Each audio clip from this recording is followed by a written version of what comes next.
Hey, what's up guys? This is 3D Bonfire back with another amazing tutorial, and right now I'm focusing all on cosmetic products in combination with fluid simulations on my Patreon 3D Bonfire. So in case you want to add some new skills to your toolkit, then those lessons here on my Patreon could be the right for you. So you can see that I test all kind of different swirl simulations here, and I decided just to give you one of those lessons for free here on my YouTube channel. So in this lesson we want to just talk about how you can mesh your fluid body so it looks smooth and nice, and then we want to put in some light and some beautiful shader to just get out a beautiful rendering. All right, and you don't have to worry about the simulation aspects in this lesson. You could, for example, also jump into my free lessons on YouTube, and I think like this one or this one should be for free on my YouTube channel. Okay, so just go through it, simulate something, and then you can jump into this lesson now, where I just want to show you how you can make a beautiful render out of your simulation. But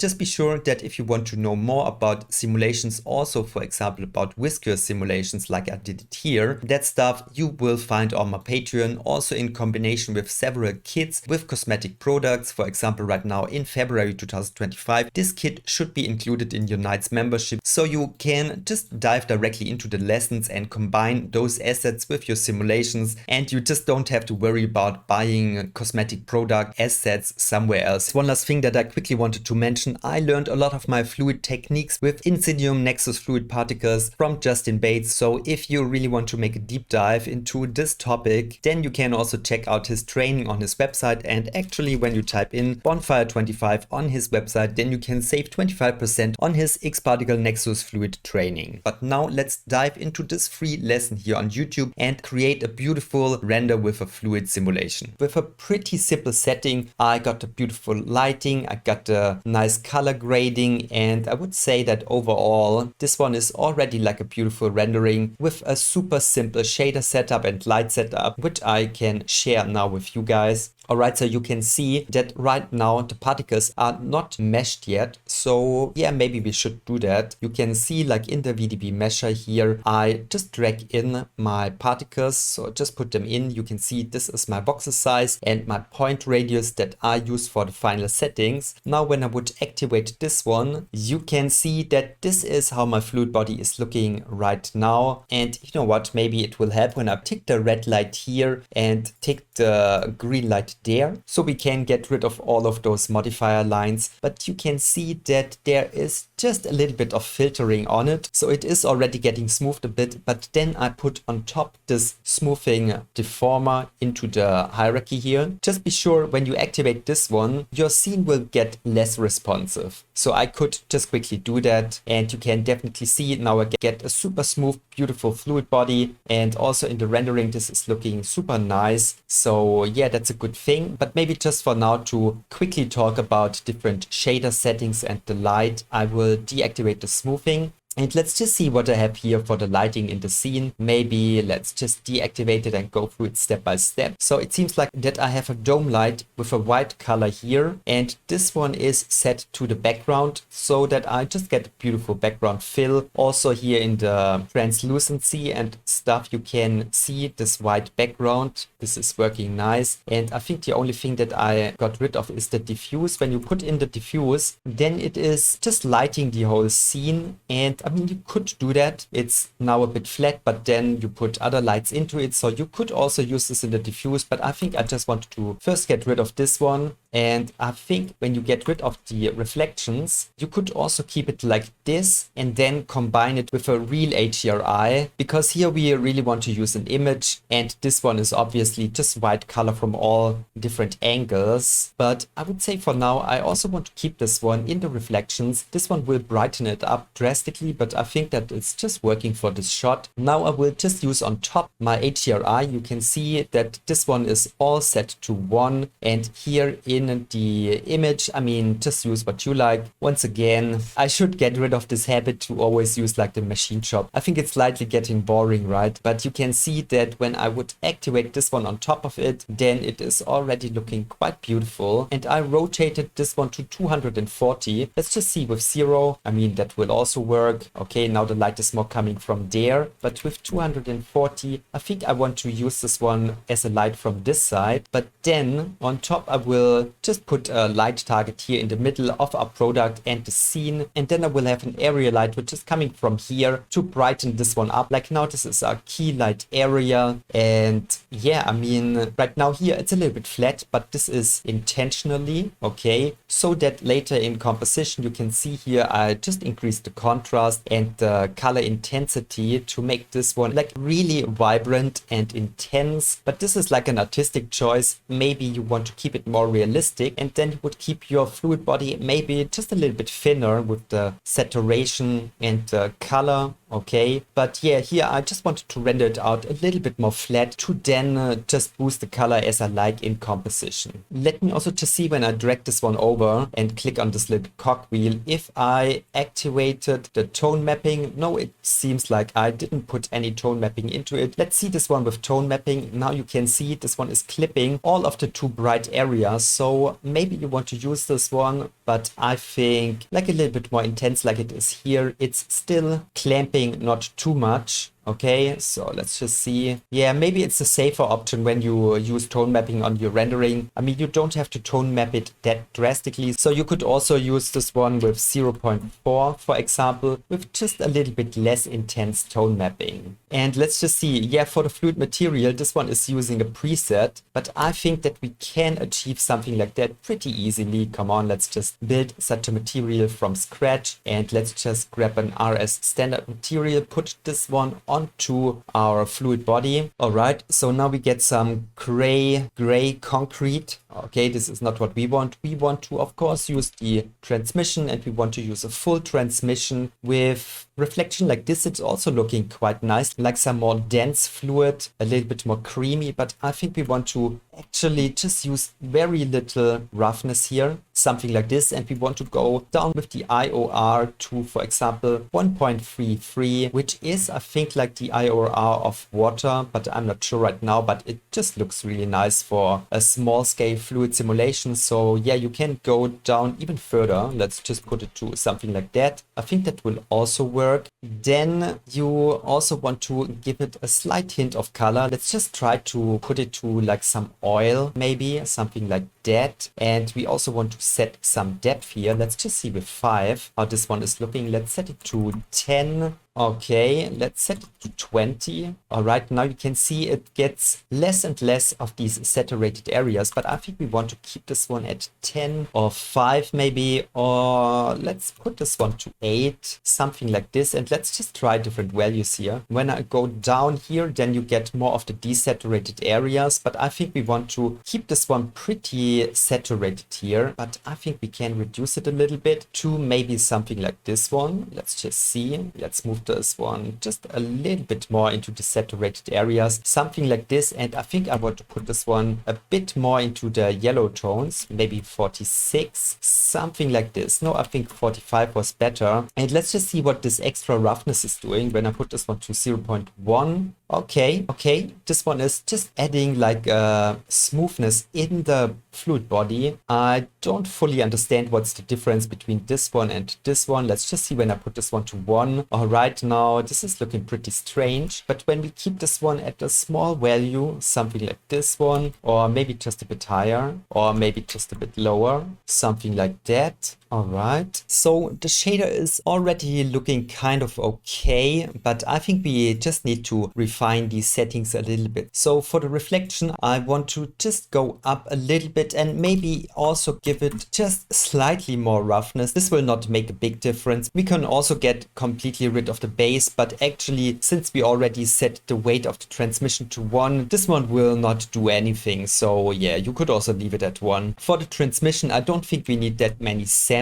Let me just see this one with the depth again. So when I put this one to 5, I think that's not enough. I think I need to set it up just even a little bit bigger to something like this one. All right. And I think for the scatter color, we can set this one maybe to a pretty saturated tone of this yellow color. So I just want to go up with this one a little bit to maybe something like this one. Let me just see. Something around there. Okay, so this is making a big difference, but I think I just want to have those areas really not like dark. Like this is just too intense. So I just want to go up to maybe something around here. Okay, this is already making it better in my opinion. And then I think I just want to also give it a little bit of code. Let's see with 1. Now we get like this additional highlight on top of our fluid. This is looking good, but I think that is slightly too intense. So I put this one to 0.8. And yeah, I think like overall this one is more what I'm going for here. You can make this one intenser, but I think that let's just see. Something around this setting seems to be fine. You can see that later here in comp, I saturated this quite drastically. So if you want to already make this one more intense, of course you could just make this one a little bit more saturated to a color like this one. All right, but this is totally up to you. I would maybe also give the code just a slight roughness there. Let's see how this one is looking when it's really rough. No, that is looking not realistic. So I think like just a little bit of roughness there. And overall, I would say that you could now definitely render this one out. Of course, don't forget to activate the smoothing on top of this one. This will just make it a bit more elegant. It will just add like 5 additional % of aesthetics to your fluid body. Okay, so this will be just a little bit more beautiful. And then I would say you just render out those 400 frames or just how much frames that you like. And then I guess we can meet again here now in After Effects. Okay, so let me just quickly recap those 3 versions. You can see this one is our Cinema 4D file with the oil liquid, and yeah, I think that this one is definitely the best version. And what I'm doing here is like kicking it in fast, then going slow, and then go fast to 0 again. Okay, and yeah, pretty much I'm doing the same for those ones. So let's focus on the composition only for like this image sequence. And I think like when this one is coming in, you just have to be sure how it is interpreted. So it could be a good idea to maybe first interpret it with the correct frames per second with 125 and then put it into a subcomp again and then reduce this one to the frames that you want to use. But I think we can also brute force this one a bit more simpler to just go here and yeah, maybe you want to work in 25 frames per second. I think it's just a good idea when you work, for example, with 25 frames per second that you cached and simulated and rendered out your simulation previously just in an increment of this one. So for example, in 50, 75, 100, 125, something like that. All right. Yeah, let me just drag this one into a new composition. And sorry that my After Effects is right now set to German language. I wanted to set it back to English, but I just couldn't find the option to set it to German, but I will explain everything exactly for you guys. So now you can see like the simulation here is in kind of a slow motion effect, but this is like the perfect basis to make all of this speed ramps and making it fast and slower again, slow motion effects, all of that beautiful stuff. So therefore it is just a way better option when you have your simulation already in a beautiful slow motion and not like in a fast motion where you have to create all of these in between frames now in composition, and then maybe you will get some glitching and artifacts and stuff like that. So it is just giving you the cleaner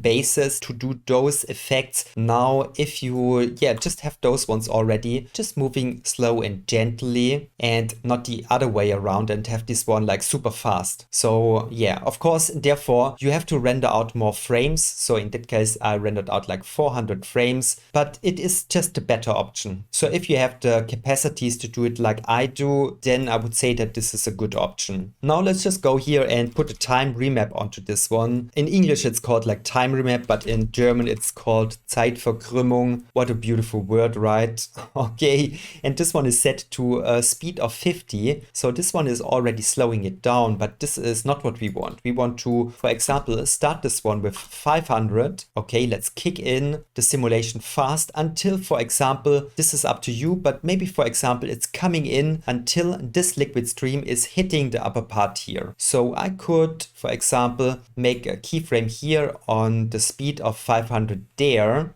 And maybe I will just zoom in a little bit and press U to see my keyframe here on the speed parameter. And then I will just go forward and put this one, for example, back to 100. And you could also like put this one with F9 to a smooth curve. So let's just see what is happening here. So it's coming in fast and then it's slowing down.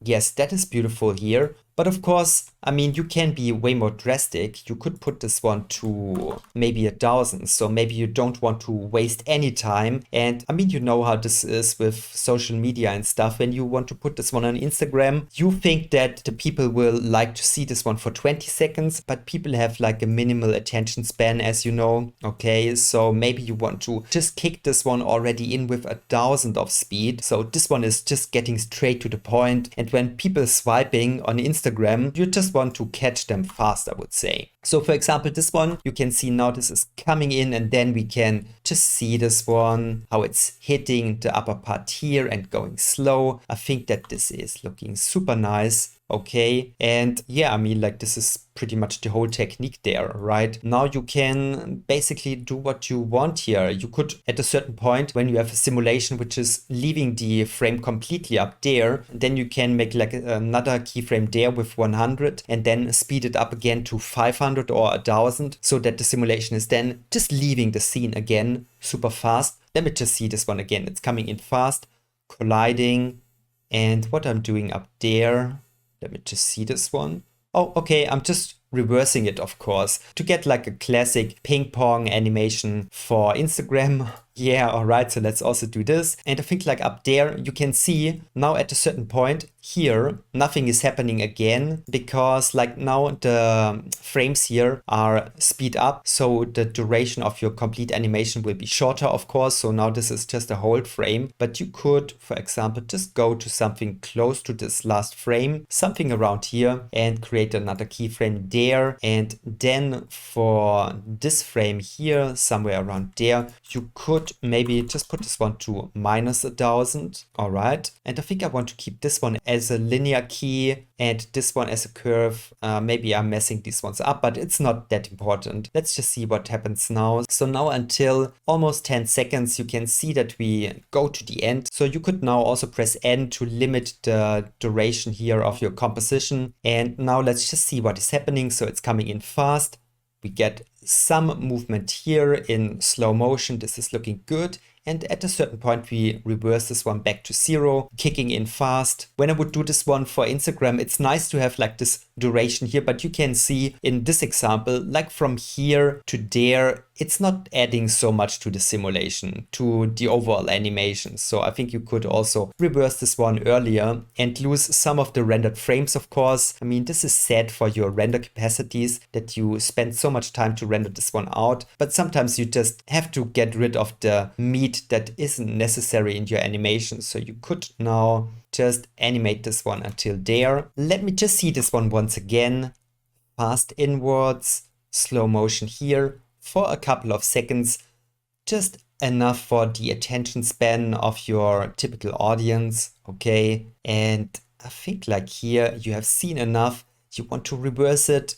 This is always looking nice, and then it's kicking in again, swirling here a little bit, showing some of your beautiful simulation. And I would say more or less like this is what you could do here with the time remapping. Okay, pretty basic stuff, but the secret to this special sauce is just to render out your simulation already in a beautiful slow motion movement, so you get just overall a beautiful and gentle movement without any artifacts and generating fake frames. I mean, of course, you could also do that, but I just feel more safe when I have the render capacity is to just do it like this. So now we set up a beautiful ping pong animation here. Now, of course, you could do the usual stuff. And I think maybe this is something that you also want to do on top of the denoising that you already did in your render. In case you didn't render it out with any denoising, then this one from Neat Video, the reduce noise effect, this one is just super powerful to get rid of noise here in comp. Most of the time, you know, I focus on the fun stuff. And most of the time you can just use a generic profile here to select a certain area there. And this one, 25, seems to be a good starting value. When you go higher with it, over 30, then maybe it's getting too blurry. When you reduce it to 20 or 15, it can be that you still have a little bit of noise in your rendering, but you can see when I just use this default value here and apply it, then now this one is getting slightly blurry, but it is also getting super smooth. I'm not sure if it will show in the captured video, but when I look at those areas here, for example, now it's with it, it's a little bit blurry, and this is without it. And I can definitely see just a little bit of noise in those areas. And when you do it like this, now this one is super smooth. It's just really beautiful. But then after this one, of course, you could, for example, add an unsharpened mask and maybe put this one to 100. Let's just see. Now this is getting really nice and crispy again. You can see this is without it. It's just a little bit maybe too blurry. Okay, but this one now it's getting crystal clean again. So you can just balance out the smoothness again and sharpen it. Maybe you could just treat this one just a little bit more casually with a strength of 50, but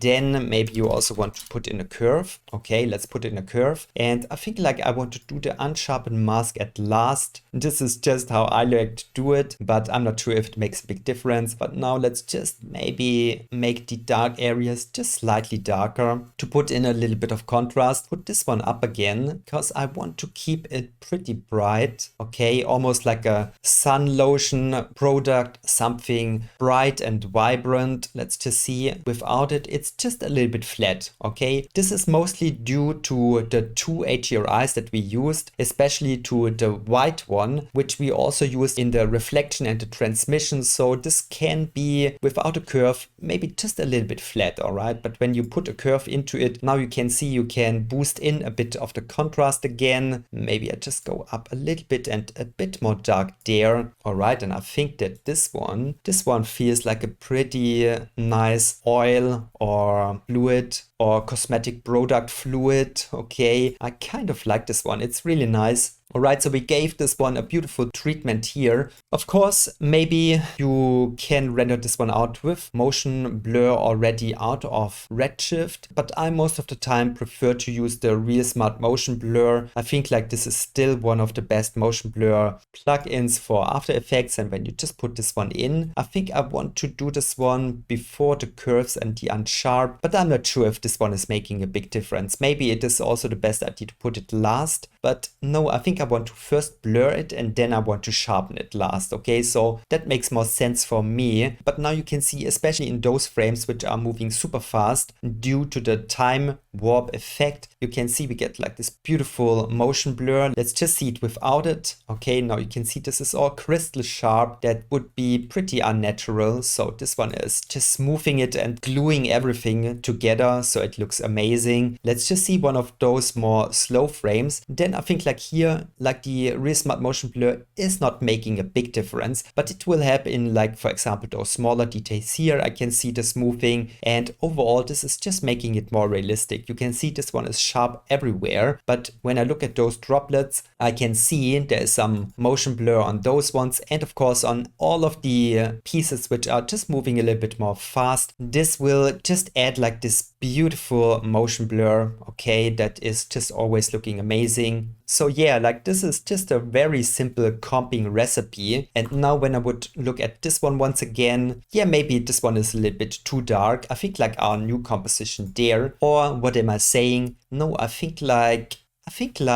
this version here. Oh yes, okay, I'm sorry. Just look at how much more contrast and saturation this one has in comparison to our current version here. Okay, so if you want to boost this one more, you could, for example, put in a dynamic, and let's just see what happens when I put this one to 50 and maybe the saturation to 10. Okay, you can see now this is getting way more saturated. Maybe I keep both of those ones at 10, maybe something like this. I think I don't want to go that high with the saturation. I put this one to 5, but I guess like the curve, we can just boost this one way further, make it darker in certain areas. Yeah, let's just give it a bit more contrast. Let's put this one even darker. Okay, we can definitely go lower there and maybe get more a look like this one. Now I think like this one, the saturation in the dynamic here, I think I'll keep this one at 0 to don't make it too flat in the color tones. Yeah, but something like this one, okay? It's not rocket science and you can play with it to get exactly the look that you are after. So I think that I pretty much set everything so that you can achieve a similar result or something completely different. Now you got all of the tools at your fingertips. Okay, so thank you so much for your time. See you in the next tutorial. Bye everyone.